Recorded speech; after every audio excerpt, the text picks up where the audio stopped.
Horrifying left hook. Ito ang nasabi sa isa sa mga veteranong mga sports analyst sa ating bansa na si Attorney Ed Tolentino sa live nila kasama si Sir GM Siasat sa YouTube channel na Sparring Session by GM Siasat. At video courtesy po tayo sa kanila sa video ito at ang link ng naturang channel ay nasa video description. Mga kakwento, sobrang prangka itong si Attorney Ed sa natungayan niya na laban nila ni John Riel Casimero at ni Filippo Situmba. Kung tutuusin, mahirap o delikado sa isang boksingero raw na laban sa isang kalaban na napakaliit lang ang mga videos na makikita sa kanyang mga nakaraang mga laban dahil hindi mo talaga alam kung ano nga ba ang dalang armas ng kalaban pagdating sa bakbakan. At ang team ni Tumba ay talagang napakagaling na magkunwari at magtago sa tunay na kondisyon ni Tumba. Ibinahagi nila na hindi nagsanay si Filipos pagdating sa Pilipinas. Ayaw nilang ipakita kahit kunting pasilip man lang sa meet session nila. Kahit nga sa videong ating napanood mga kwento na nag-heavy bag punching itong si Tumba ay hindi kaagad pinagbigyan dyan si Sir GM doon na videohan. Pumayag man pero ang ginawa ni Tumba ay parang suntok pang grade 1 lang dahil parang nga si Tumba pa nga ang natutumba kapag nakakatama siya sa heavy bag. Kaya nasa po nila ang diskarte ng Team Filipos na gusto nila ipakita sa mga Pinoy na si Tumba ay hindi boksingero na dapat katakutan para maging kumpiyansa itong si Casimero sa laban. At sa gabi ng salpukan ay aba, doon nagugulatin si Casimero na talaga namang yan ang banta ng team ni Tumba kay Casimero. Humanga naman si Attorney Ed sa ring IQ.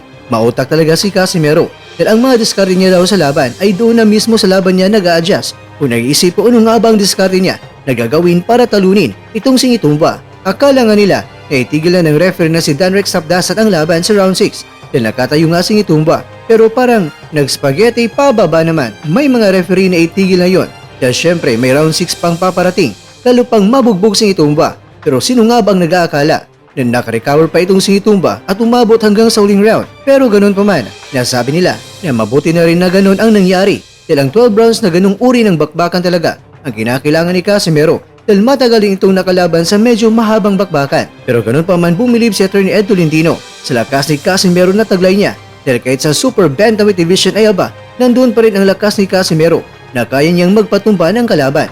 Mga kakwento, sa gustong magkapanood ng full video sa kanilang live ay nasa baba lang po mga kwento. Nilagay ko ang link, lalong-lalo na sa hindi pa nakapanood dito. Ay aba, panoorin niyo na.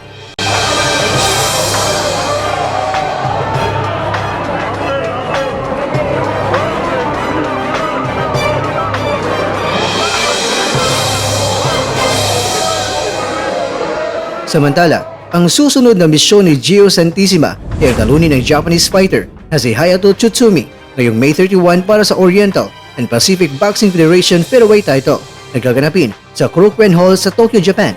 Si Santissima mga kwento ay may kartada ngayon na 22 wins, 5 losses at 90 knockouts. 26 na taong gulang, may height na 5 feet at 6 inches, may reach na 67.5 inches at ang kanyang fighting stance ay orthodox. Habang ang hapon naman na si Tsutsumi ay may kartada ngayon na 2 wins at walang talo at wala ring knockout.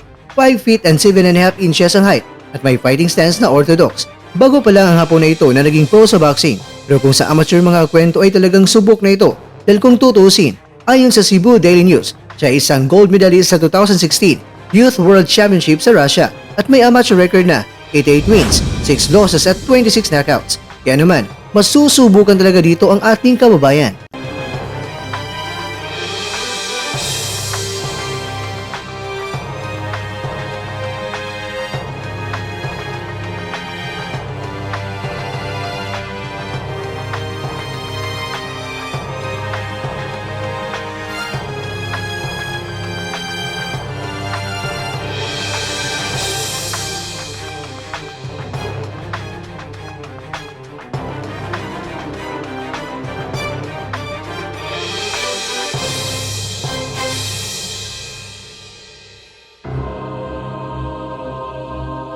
Mga kakwento, diskarte sa pakikipaglaban, kakayang ma-adjust doon na sa digmaan at sa lakas sa taglay ni Casimero na magpatumba.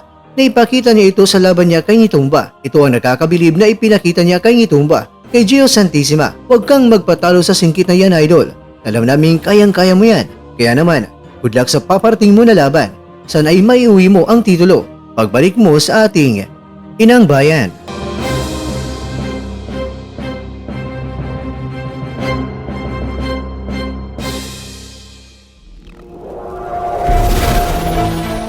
At dyan, nagtatapos ang ating kwento.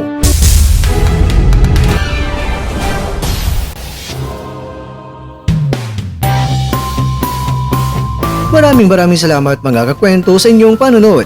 Pero baka naman mga kakwento ay nagustuhan niyo po ang kwento natin ngayon. Baka pwede niyo po akong mabigyan dyan ng like. At kung di mo pa nagawa ito yaba, gawin mo na. Please subscribe to Kwentong Iba na Kwento. Alright. Like, share, and subscribe. Pero bago tayo magtatapos mga kwento ay syempre, shoutout po muna tayo dyan sa ating mga kakwento. Kay kakwentong Tony C, kay kakwentong Bantay, kay kakwentong Junel Vlogs, at ikaw kakwentong nanonood ngayon, shoutout sa iyo dyan. Bueno, hanggang dito lang po muna ang ating kwentuhan. At abangan nyo lang po ang ating susunod na video. At dito lang po yan sa isang channel na kung saan maaring ito'y mga kwentong di pa na kwento sa inyo.